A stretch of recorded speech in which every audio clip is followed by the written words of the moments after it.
에스겔 43장 1절에서 5절 말씀입니다.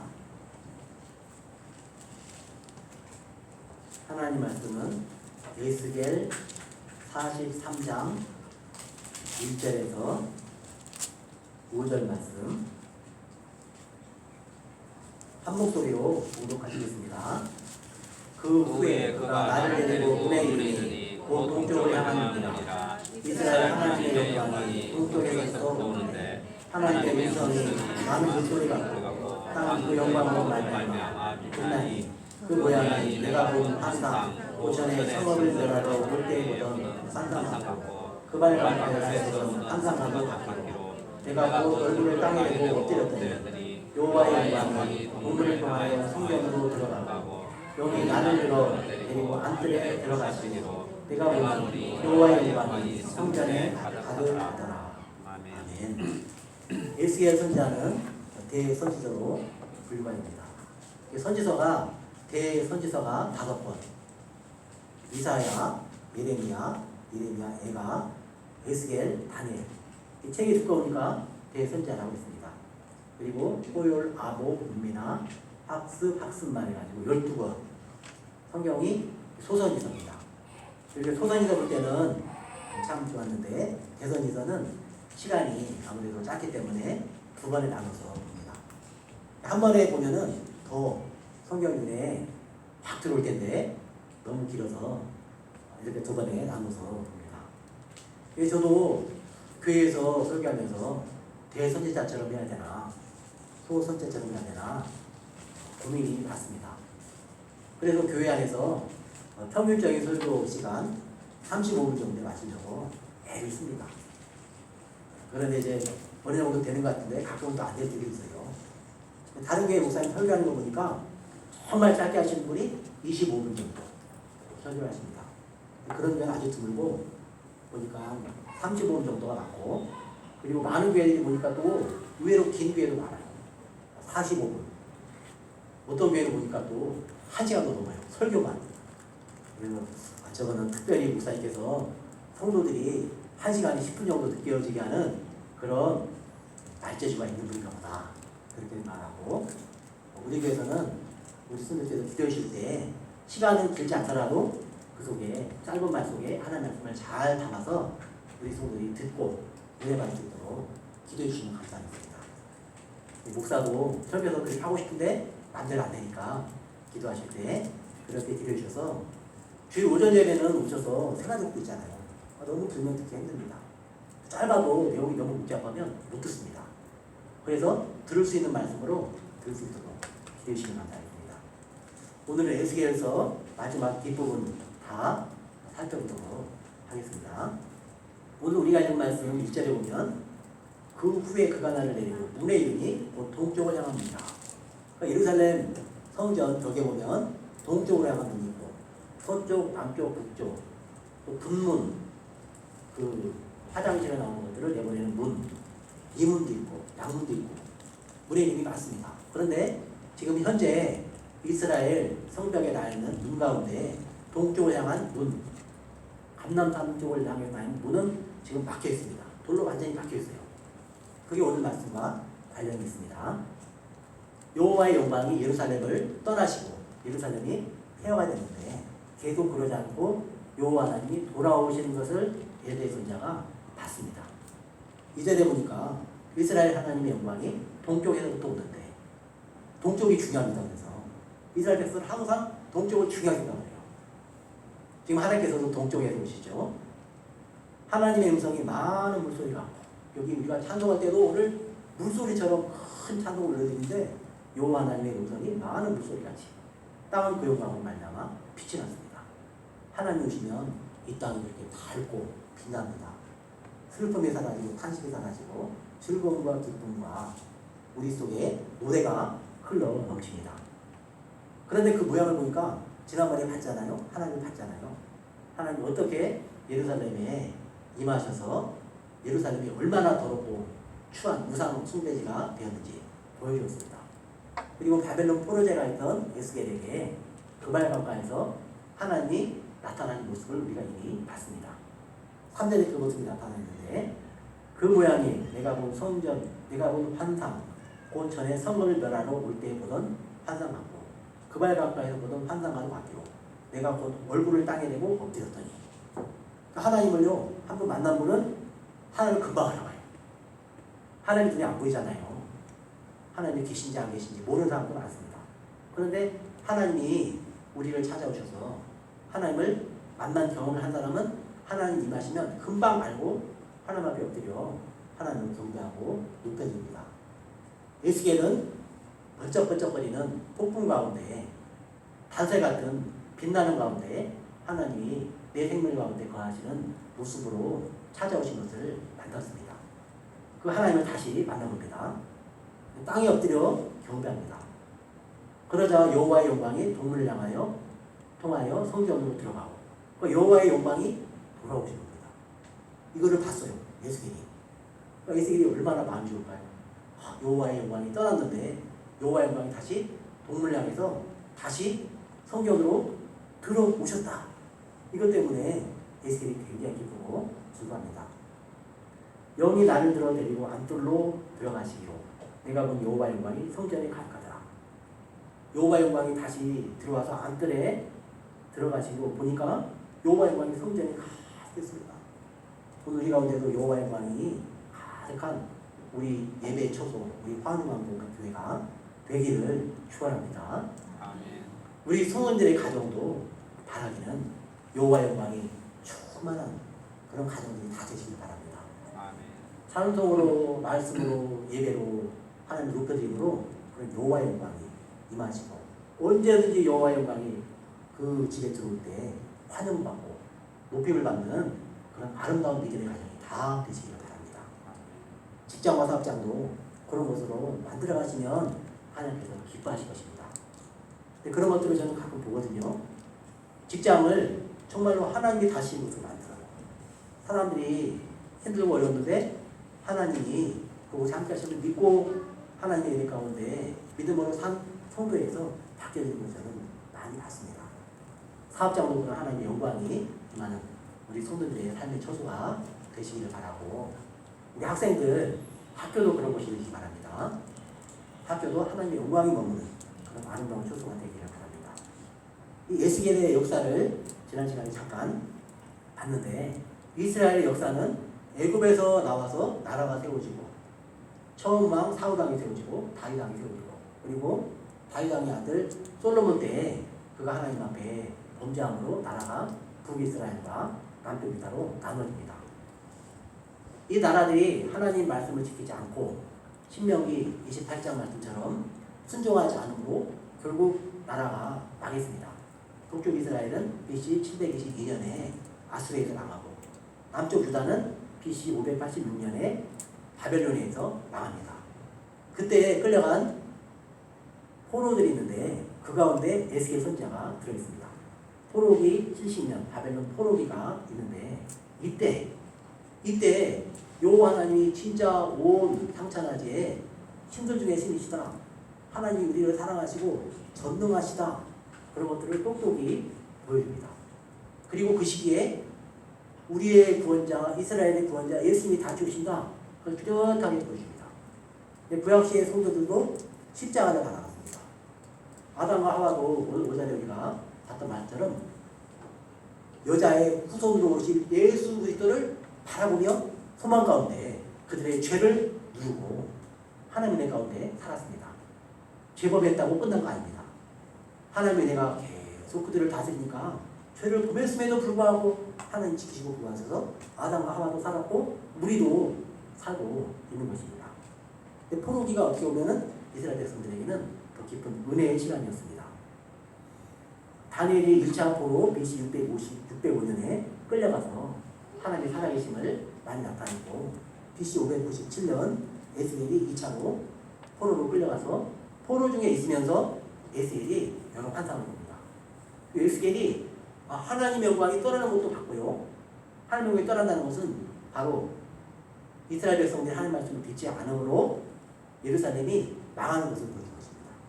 그걸로 끝나지 않고 에스겔 선지자는 포로 중에 있는 이 유대인들에게 다시 여호와의 영광이 예루살렘 성전에 돌아오신다. 그리고 그때 영광은 우리가 이전에 누렸던 영광보다 더 크고 놀랍고 영원한 것이다. 이런 것들을 환상 중에 보여줬습니다. 소망의 말씀이 같이 들어있는 거죠. 성경 말씀은 항상 멸망하는데 거기 소망이 같이 나와요. 죽음인데 그 죽은 놈에 다시 부활의 소망 이야기가 다시 나옵니다. 그래서 우리가 하나님 믿는다는 것, 예수 믿는다는 것 얼마나 큰 은혜요, 기쁨이요, 소망인지 모릅니다. 오늘 우리가 지난 시간에 이어서 1장부터 24장은 예루살렘 멸망의 경고였습니다. 결국 이스라엘 백성들이 끝까지 하나님 말씀을 듣지 않으므로 그렇게 경고하고 나서도 듣지 않으므로 에스겔이 포로로 끌려간 것이 BC 597년인데 11년 후 586년에 예루살렘이 바벨론에 의해서 완전히 망했습니다. 폐허가 됐습니다. 70년 동안 폐허가 됐죠. 그런데 그 후의 이야기, 예루살렘 회복에 대한 약속의 이야기가 나옵니다. 25장부터 48장까지는 후반부의 이야기인데 소망에 대한 이야기입니다. 예루살렘이 다시 회복된다. 이 소망의 이야기를 에스겔이 하는데 에스겔이 하는 게 아니라 하나님이 에스겔에게 전하라고 들려준 말씀이죠. 그러니까 우리 하나님은 어떤 분인가 뚜렷이 알 수 있잖아요. 그러니까 우리가 이런 걸 보면서 항상 하나님의 그 마음을 품으면, 예수 마음을 품으면 세상을 살아가는 지혜가 됩니다. 직장에서도 그렇고 사업장에서도 그렇고 학교에서도 그렇고 가정에서는 말할 것도 없고요. 교회에서는 더 말할 것도 없습니다. 상황이 힘들고 어려울 때 어떻게 해야 되느냐? 하나님 앞에 엎드려야죠. 그런데 그와 더불어 우리가 꼭 해야 되는 말이 뭐냐면 하나님께서 주시는 소망의 말씀을 계속해야 돼요. 하나님은 아직 우리와 함께 하십니다. 하나님이 함께 하시면 우리에게는 아직 소망이 있습니다. 이 얘기를 계속 해야 되는 거예요. 누가 계속 해야 되는 거예요? 집에서도 우리가 얘기를 계속 해야 돼요. 우리는 아직 끝난 게 아니다. 하나님 있는 우리는 소망이 있다. 너는 끝난 게 아니다. 너는 하나님이 붙들고 있다. 계속 위로하고 소망하는 거예요. 이게 하나님의 말씀입니다. 하나님의 방법이에요. 그러니까 우리도 그렇게 해야 합니다. 직장에도 그렇게 해야 되고 사업장에도 그렇게 해야 되고 학교에도 그렇게 해야 됩니다. 그리고 끊임없이 자기 영혼을 그렇게 축복해야 돼요. 내 영혼아, 내 영혼아, 어찌하여 낙심하느냐? 너는 하나님을 바라라. 소망의 하나님이 너와 함께 하신다. 이걸 계속 우리에게 이야기해줘야 돼요. 오늘 말씀에도 그 이야기 나옵니다. 북이스라엘을 망하게 하고 남쪽 유다를 망하게 했던 이스라엘 주변에 많은 나라가 있습니다. 그런데 그런 나라들 하나님이 심판하십니다. 하나님의 백성을 괴롭게 하던 그들을 심판하는 이야기로 소망의 이야기가 시작되고 있습니다. 성경 말씀 통해서 한번 살펴보면은 크게 예루살렘 회복 약속에 대한 이야기, 첫 번째는 보수를 통한 회복의 약속 이야기가 25장부터 39장까지 나옵니다. 이 보수는 복수하는 걸 말합니다. 하나님의 백성을 괴롭게 하고 심판의 도구로 하나님의 채찍으로 쓰임받았지만 하나님 앞에 겸손하지 못하고 자기들이 잘난 줄 알았던 이스라엘 주변의 나라들, 그 나라들에 대하여 하나님께서 죄에 대하여 갚아주십니다. 그러니까 하나님께서 심판하실 때 성전에서부터 시작하시지만 세상 나라도 다 심판하십니다. 세상 나라라고 이 심판에서 제외되는 게 아니에요. 하나님만 믿고 다른 종교 믿었다고 심판에서 제외된 건 아니에요. 다 그들도 심판받습니다. 그리고 두 번째로는 성전과 국가 회복 약속이 40장부터 48장에 나와 있습니다. 40장부터 48장까지는 성전이 다시 지어질 것을 환상 가운데 봤습니다. 그런데 이 성전은 굉장히 크고 화려한 성전을 환상 가운데 에스겔이 봤습니다. 그런데 이거는 그 솔로몬의 성전처럼 제도는 있는데 도면은 있는데 실제로 지어지지 않았습니다. 그러니까 아직 지어진 것은 아니고 미래에 이루어질 하나님의 나라에 대하여 예수 선자가 우리에게 보여주는 거예요.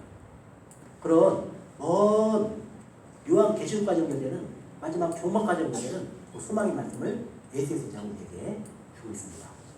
성경을 보면서 조금 자세히 살펴보도록 하겠습니다. 25장부터 보면은 25장 1절 2절 한번 같이 읽어보겠습니다. 25장 1절 2절 여호와의 말씀이 또 내게 임하여 이르시되 인자야 내 얼굴을 암몬 족속에게 돌리고 그들에게 연하라. 암몬족속에게 얼굴 돌리고 그들에게 예언하라고 말해요. 근데 이 예언은 심판의 예언입니다. 근데 그 뒤에 계속 보면은 39장까지 계속 암몬에 대한 예언, 모압과 세일이 받을 심판, 에돔과 블레셋이 받을 심판, 두로가 받을 심판. 결국 이스라엘 백성들을 괴롭힌 주변 나라들은 다 심판받는다는 이야기가 계속 나오고 있습니다. 두로에 대한 심판 이야기 우리가 좀 더 자세히 살펴볼 필요가 있겠습니다. 두로에 대한 심판 이야기 길게 나오는데 28장 두로에 대한 심판을 어떻게 하시는지 한번 보죠. 왜 심판을 받는가? 28장 2절부터 5절까지 두로가 심판받는 이유를 한번 같이 한 목소리 읽어보겠습니다. 인자야 너는 두로 왕에게 이르기를 주 여호와께서 이같이 말씀하시되 내 마음이 교만하여 말하기를 나는 신이라 내가 하나님의 자리 곧 바다 가운데 앉아있다 하더라.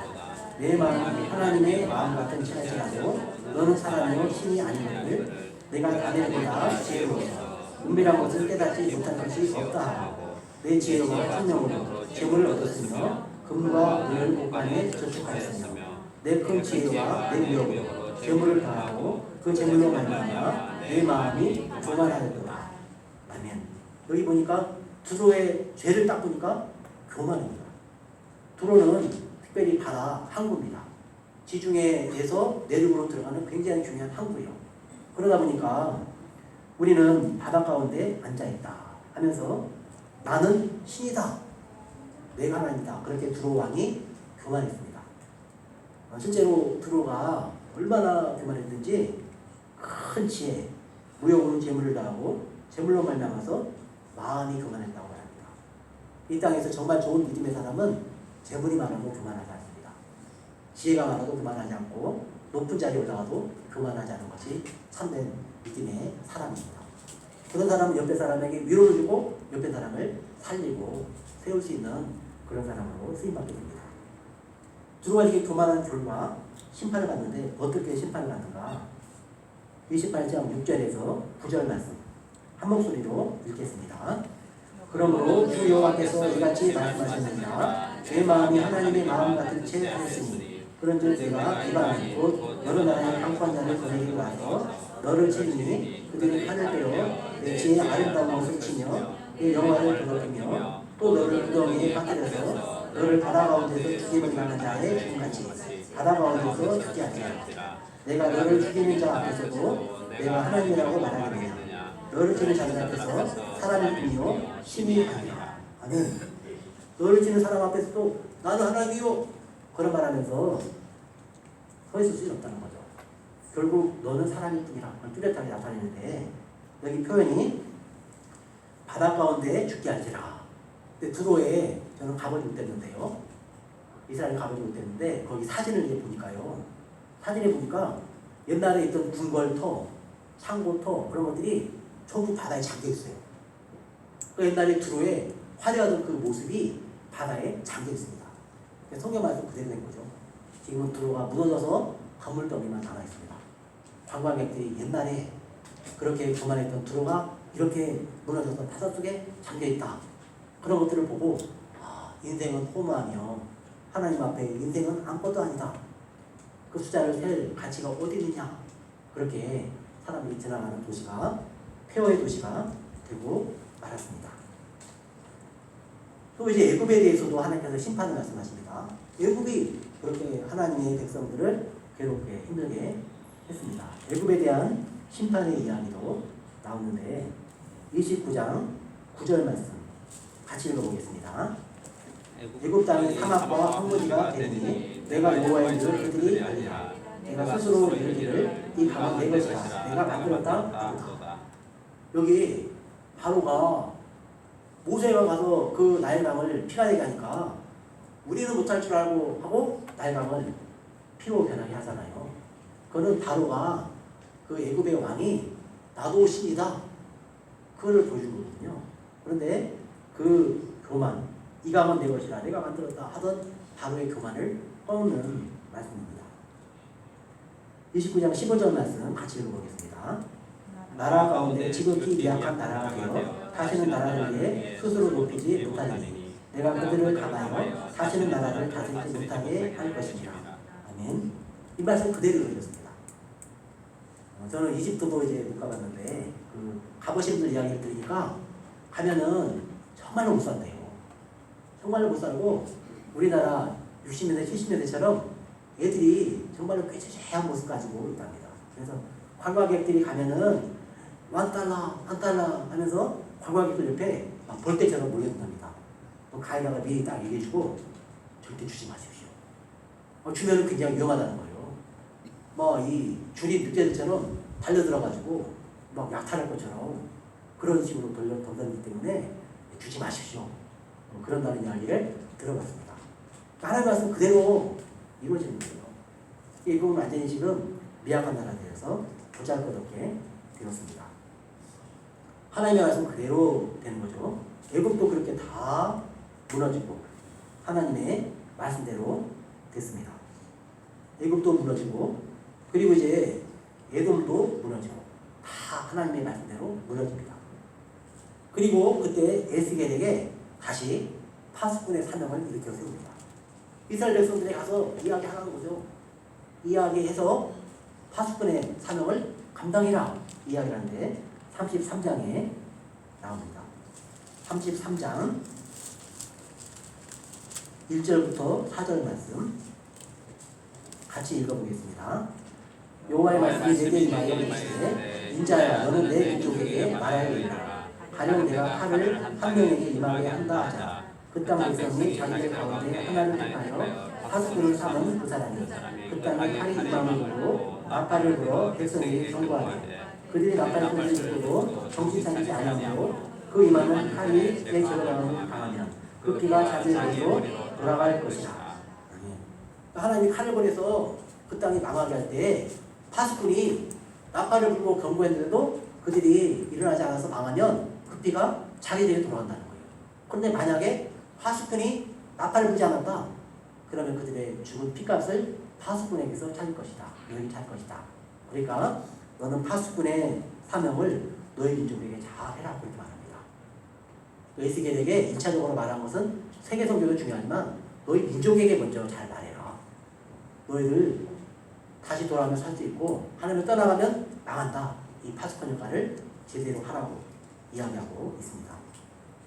이 부분이 에스겔 이 성경이 정경이 들어올 때 신학자들의 마음에 걸렸던 부분입니다. 성경 전체와 볼 때 이 부분은 특별한 하나님의 뜻으로 보인다. 그런 부분이 보이거든요. 한번 그 부분을 우리가 같이 살펴보죠. 33장 13절부터 33장 13절부터 한번 20절까지 조금 길지만 한번 같이 한 목소리로 13절부터 20절까지 같이 읽어보겠습니다. 가령 내가 의인에게 말하기를 너는 살리라 하였다 하자. 그가 그 공의를 스스로 믿고 죄악을 행하면 그 모든 의로운 의미가 하나도 기억되지 아니하리니 그가 그 진 죄악으로 말미암아 곧 그 안에서 죽으리라. 가령 내가 악인에게 말하기를 너는 죽으리라 하였다 하자. 그가 돌이켜 자기의 길에서 떠나서 정의와 공의로 행하여 저당들을 도로 주며 강탄한 문명을 돌려보내고 생명의 의를 지키도록 행하여 죄악을 범하지 아니하면 그가 반드시 살고 죽지 아니하리라. 그가 밤에 범한 모든 죄가 기억되지 아니하리니 그가 반드시 살리라. 이는 정의와 공의를 행하였으니라. 그래도 내 민족은 말하기를 주의 길이 다르지 아니하다 하는도다. 그러나 세상은 그들의 길이 다르지 아니하니라. 만일 의인이 들어 그 공의에서 떠나 죄악을 범하면 그가 그 가운데에서 죽을 것이고 만일 악인이 돌이켜 그 안에서 떠나 정의와 공의에 나면 그가 그로 말미암아 살리라. 그러나 너희가 이르기를 주의 길이 다르지 아니하다 하는도다. 이스라엘 백성아 나는 너희가 각기 행한 대로 심판하리라 하시니라. 아멘. 우리가 조금 그동안 들어왔던 말씀하고 이해가 안 되는 부분이 있죠. 20절 말씀에 나와 있죠. 너희가 이르기를 주의 길이 바르지 아니하다. 우리도 그럴 수 있는 거예요. 하나님 그렇게 하면 안 되죠. 의인은 끝까지 살려주고 악인은 끝까지 죽고 심판받게 해야죠. 그렇게 말할 수 있잖아요. 그런데 하나님께서 말씀하시기를 이스라엘 백성아 나는 너희가 각기 행한 대로 심판하리라 이렇게 말씀하세요. 각기 행한 대로 심판하리라. 하나님 믿음으로 하는 거 아닙니까? 행한다고 구원받는 거 아니지 않습니까? 그럴 수 있잖아요. 근데 이런 부분들이 있어서 의인이라도 하나님 떠나서 죄범하면 결국 자기 가운데 죽는다는 것입니다. 그러니까 우리도 이 말씀 드리면 못 듣던 말씀인데 한 번 구원받으면 영원히 천국 간다고 그랬는데 난 의인인데 내가 하나님 떠나면 나 죄 가운데 죽는가? 그럴 수 있잖아요. 신학적 반론을 제기할 수 있단 말입니다. 그리고 악인은 죽고 심판받는데 악인이 돌이켰어요. 회개 돌아오고요. 그러면 저런 악인은 다시 살아면 안 되는데 그런데 악인이 회개하고 돌아오면 하나님이 살려주신다는 거예요. 그리고 하시는 말씀이 뭐냐? 나는 사람들이 죄 가운데 죽는 것을 기뻐하지 않고 돌아와서 사는 것을 기뻐한다. 그렇게 말씀하세요. 근데 이 부분을 이해하기 힘들어요. 저는 이 부분을 그대로 믿습니다. 근데 성도들이 계속 제가 이렇게 성경을 강의하고 말씀할 때 왜 성경에 이런 말씀이 있을까 궁금해 하시는 분이 많을 겁니다. 근데 이 말씀을 너무 우아하게 생각하지 말고 그대로 가시면 됩니다. 처음부터 끝까지 믿음으로 우리가 살아야 됩니다. 근데 그러면은 처음부터 끝까지 하나님 떠나면 안 되는 거죠. 히브리서에도 그런 말씀이 나옵니다. 한 번 하늘의 빛을 보고 다시 타락한 자를 다시 깨끗하게 하겠다. 그런 말씀이 나와요. 하나님의 영광을 받는데 성령의 그 본고를 무시하고 성령을 분별하면 결국 용서받지 못하는 죄를 범하는 수도 있다는 것입니다. 그래서 우리가 그만하지 말아야 돼요. 하나님 한 번 택하면 영원하다. 그거 맞습니다. 그런데도 이런 말씀이 있다고 또 알아야 돼요. 그런데 중요한 건 뭐냐?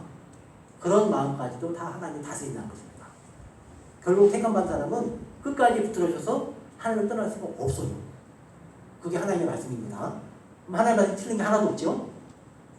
택함받은 사람은 어디로 갈지라도 결국 하나님께로 돌아오게 되어 있어요. 끝까지 하나님의 품 안에 머물러 있다가 마지막까지 하나님께 붙어 있다가 하나님의 구원받는 백성이 된다는 것입니다. 근데 그러면 너희가 각기 행한 대로 심판하리라. 이 말씀도 똑같은 말씀이죠. 행한 대로 심판하라. 이것은 믿음으로 행한다는 것을 말합니다. 우리가 믿음에 대한 이야기를 야고보에서 우리가 잘 봤죠. 믿음과 행함은 다른 게 아니에요. 믿음과 행함은 다른 게 아니라 믿음이 있어야 행할 수 있어요. 믿지 않으면 행할 수 없습니다. 믿음이 없는데 여기 앉아서 예배할 수 있겠습니까? 믿음이 있으니까 행함이 있는 거예요. 행함은 믿음을 보여줍니다. 그리고 믿음은 행함을 반드시 가져오게 돼 있어요. 그래서 믿음과 행함은 같은 것이라고 보면 됩니다. 이런 부분을 너무 분석해서 나눴어요. 사실은 원래 히브리인들은, 유대인들은 믿으면 당연히 그대로 행동하게 되는 것이 히브리인의 사고입니다. 내가 하나님 믿습니다. 그러면 하나님을 그대로 지키겠다는 내용이에요. 근데 이 헬라인들, 이방인들은 내가 그렇게 생각합니다. 그렇지만 내가 행동을 그렇게 하지 않습니다. 이게 헬라인의 사고예요. 그걸 이제 우리가 자꾸 바꿔야 되죠. 하나님 말씀할 때 내가 하나님 말씀을 믿습니다. 그러면 그대로 행동한다는 의미가 들어가는 거예요. 원래 성경을 기록할 때는 그런 의미가 들어가는 것입니다. 히브리적 사고로는 내가 하나님을 압니다. 그러면 내가 하나님을 경험했고 하나님 말씀대로 순종하며 그대로 내가 삶 속에 실천하며 살아갑니다. 이런 의미가 들어가는 거예요. 그런 것들을 정확히 알 필요가 있습니다. 그래서 결국 이 성경 말씀이 성경의 정경으로 들어왔습니다. 뒤쪽에 이제 쭉 보면 여러 가지 이야기들이 나옵니다. 참 안타까운 이야기가 34장에 보면 자기만 먹는 이스라엘 목자들의 이야기가 나와요.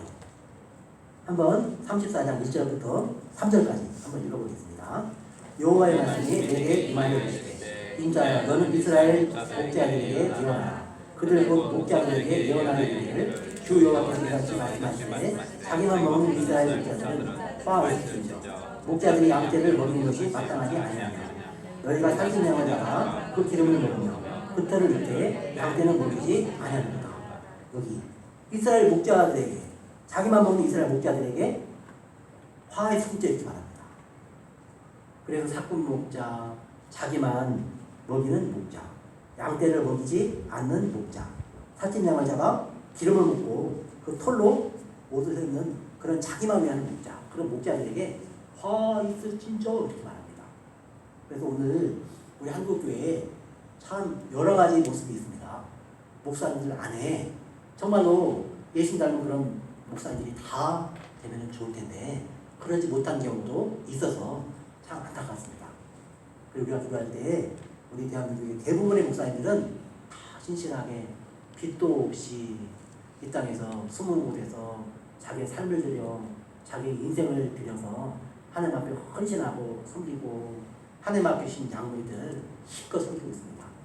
그런데 이제 어떻게 보면 유명하다는 목사님들이 법정에 끌려가서 무려 16년이나 되는 그런 판결을 받고 법정에서 그런 일이 생기지 않습니까?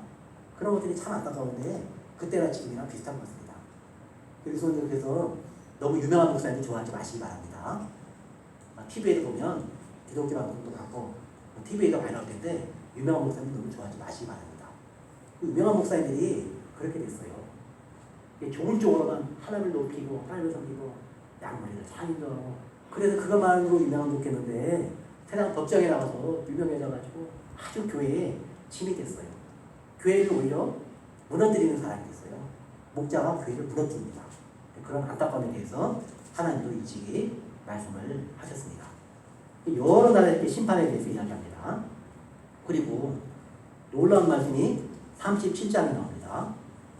37장에 나오는데 마른 뼈들이 살아나는 이야기가 나옵니다. 그 전에 이 마른 뼈가 살아나는 이야기가 왜 가능하냐? 36장에 26절, 27절 36장 26절, 27절 한번 같이 읽어보겠습니다. 또 새 영을 너희 속에 있고 새 마음을 너희에게 주되 너희 육신에서 굳은 마음을 제하고 부드러운 마음을 줄 것이며 또 내 영을 너희 속에 두고 너희로 내 일을 행하려 하니 너희가 내 길을 지켜 행할지라. 아멘. 새 영, 성령님이 오셔서 새 마음을 우리에게 주시대요. 이전 마음과 같지 않은 더러운 마음이 아닌 깨끗한 마음, 거룩한 마음, 하나님을 기뻐하는 마음, 하나님 말씀에 순종하는 그런 마음을 주셔서 굳은 마음을 제거하고 부드러운 마음을 주신다고 말씀합니다. 하나님의 영을 너희 속에 두어서 하나님의 법을 행할 수 있도록 규례를 지켜 행할 수 있도록 믿음을 주겠다는 말씀입니다. 성령이 오시면 믿음이 생깁니다. 우리가 주일날 믿음에서 늘 기도해요. 하나님, 저 연약한 성도 하나님 앞에 나와서 예수님을 만나야지 강해지고 문제가 해결되는데 저렇게 문제 속에 주저앉아 있습니다. 어떻게 하면 좋습니까? 성령님 붙들어 주십시오. 그렇게 애 같았는데 이게 못 나와요. 왜 못 나올까요? 믿음이 없어서. 왜 믿음이 없을까요? 성령님이 그에게 있어야 되는데 우리는 애 같았는데 본인은 사모함이 없는 거예요. 그러니까 그게 안 되죠. 그러니까 옆에서 우리가 안타깝죠. 그러나 하나님께서 때가 되면 그에게도 성령을 불어넣어주면 바뀝니다. 다 바뀌는 거예요. 연약하고 강해지고 악한 것들에 사버지 앞에 있던 대로 다 바뀌고 그래서 마음이 새로워져서 하나님의 은혜 사람으로 바뀌게 되는 것입니다. 이런 소망을 가지고 함께 기도하기 바랍니다. 이 목장에서도 절대로 우리 연약한 성도가 있을 때 낙심하지 말고 마음의 소망을 가지고 이런 하나님 말씀 붙들고 기도해 주시기 바랍니다. 성령께서 그에게 임하시면 다 일어나서 하나님 앞에 나와서 몸도 낫고 영혼도 낫고 인생이 고침받고 가정이 일어나고 새롭게 되고 회복되는 하나님의 영광으로 충만하게 되는 그런 애가 그 가정에도 임하게 될 것입니다. 근데 그걸 계속 가로막는 게 있잖아요. 그러면 하나님의 영광이 나타나니까. 그러면 하나님 편이 되니까. 하나님의 그 은혜 가운데 성도들이 행복하게 즐거워하는 모습을 시기하는 악한 것들이 그런 가로막을 수 있는데 그 줄을 끊어놓는 것이 우리 성도들의 기도입니다. 이 목장에서 모일 때마다 기도해 주시는데 정말 감사합니다. 가만히 보니까 우리 남자들이 오늘 오전에 보니까 하와가 좀 더 나쁜 것 같은데 가만히 보면 요즘에는 또 남자들이 더 시원찮은 것 같아요. 여자분들은 모이면 열심히 찬송도 하고 기도도 하시고 중보기도 하는데 남자들은 그냥 희달해가지고 그냥 기도도 안 하고 그런 것 같습니다. 그러니까 다는 못해도요 그냥 모여서 한번 그래도 그냥 우리 한번 기도합시다. 기도 한번 하면 좋겠습니다. 그냥 그런 거 한번 하나님 앞에서는 그렇게 할 때 하나님께서 기뻐하시고 역사를 이루어가십니다. 그럴 때 놀라운 역사를 하는데 마른 뼈들이 살아나는 역사가 일어납니다. 37장 3절을 한번 같이 읽어보겠습니다. 그가 내게 이르시되 인자야 이 뼈들이 능히 사시겠느냐 하시기로 내가 대답하되 주 여호와여 주께서 하시나이다. 아멘. 영으로 그 골짜기에 데려갔는데 뼈가 가득했습니다. 그러니까 이스라엘 백성들이 뼈가 된 것처럼 완전히 죽은 거예요. 완전히 죽은 거예요. 그냥 죽어서 끝난 거예요. 근데 이 뼈들이 능히 살 수 있겠느냐? 그러니까 대답할 때 주여 주께서 하시나이다. 베드로도 주님이 하십니다. 그랬는데 좋은 대답이죠. 그랬더니 하나님께서 그 뼈에게 말하라는 거예요. 대언하라는 거예요. 그러자 선지자가 대언했습니다. 우리 손들도 하나님의 말씀으로 대언하고 선포하시기 바랍니다. 가정에서 선포하시기 바라고 자녀들에게 선포하시기 바랍니다. 사랑하는 사람에게 하나님의 말씀으로 기도 가운데 예수의 이름으로 선포하시기 바랍니다. 그럴 때 놀라운 역사가 났어요. 뼈들이 다 불러붙어요. 그래서 뼈의 골격이 딱 세우시니 거기에 힘줄이 다 불러붙습니다. 그리고 피부가 싹 덮여요. 아직 사람이 아니잖아요. 그런데 거기에다가 명령대로 대어나였더니 생기가 그들에게 들어가서 그들이 곧 살아나서 일어나 서는데 극히 큰 군대더라. 11절 말씀 한번 같이 보겠습니다. 또 내게 이르시되 인자여 이 뼈들은 이스라엘 온 족속이라. 그들이 이르기를 우리의 뼈들이 말랐고 우리의 수망이 없어졌으니 우리는 다 멸절되었다 합니다. 아멘. 뼈들이 말랐고 우리의 수망이 말랐다 그러는데 이스라엘 온 족속을 하나님 말씀이 들어가면 하나님 말씀이 배원에서 그 속에 들어가면 살아난다는 거예요. 마른 뼈도 살아난다는 것입니다. 우리 주변에 사랑하는 영혼들 가운데 마른 뼈 같은 영혼이 있습니까? 그러면 우리가 하나님의 말씀을 대원하면 그 말씀이 하나님의 역사 가운데 새 영을 보시는 성령 역사 가운데 그 영혼이 살아난다는 거예요. 그러니까 낙심하지 말고 끝까지 기도하십시오. 사랑하는 성도를 위해서 사랑하는 믿지 않는 가족을 위해서 마음속으로 선포하십시오. 자고 있으면 가서 손잡고 기도하면 되잖아요. 왜 내 손잡아? 아 좋아서요. 그럼 되잖아요. 그냥 기도해도 되죠. 그래서 속으로 축복하면서 기도해주면 돼요. 그렇게 하라는 거예요. 에스겔에게 대언하라는 거예요. 대언. 대언한다는 거는 말을 한다는 거예요. 그게 중요합니다. 우리가 복음학교 할 때도 자꾸 입을 열기 위해서 자꾸 이 복음을 말하고 읽어보는 겁니다. 그리고 이제 이런 놀라운 하나님의 말씀을 하신 후에 하나님께서 돌아오실 것을 오늘 우리가 읽은 말씀에서 살펴봤죠. 40장